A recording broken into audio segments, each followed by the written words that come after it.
Bradley, are you hopeful that citizens' efforts on climate change can counteract the Trump administration's harmful environmental policies?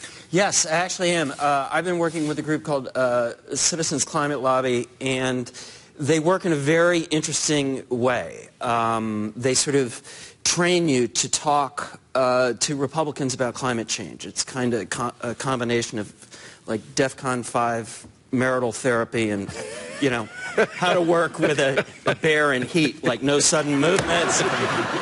But it actually is, it's exciting. It was really exciting to me, especially in these polarizing times.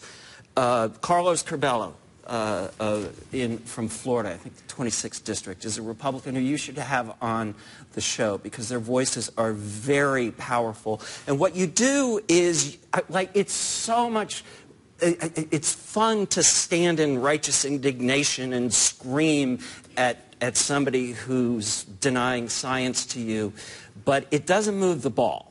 And it actually makes it worse. So you find common ground, and there's a lot of economic common ground in dealing with climate change. There's tremendous economic opportunity.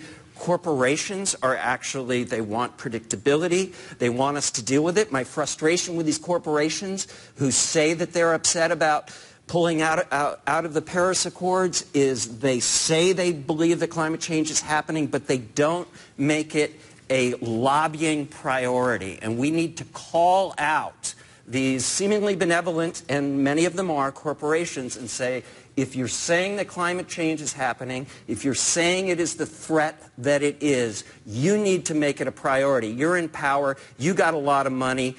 Together, you can beat the Koch brothers. Okay.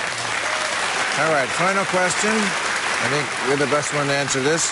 What explains why the U.S. stock market continues to rise?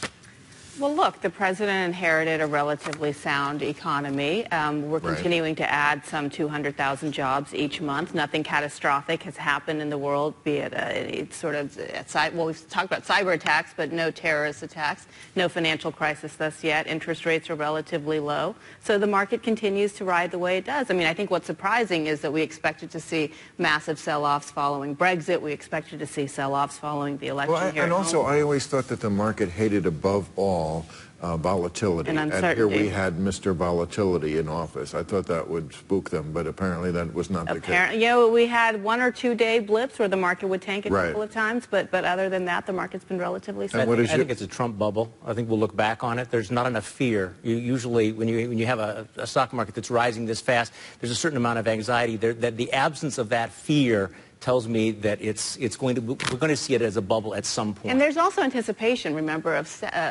tax cuts, of all of his plans that he laid out and that he ran on. The market is still anticipating that that will come to fruition. Money rules. Thank you, everybody. Thank you, panel. You were terrific. Okay.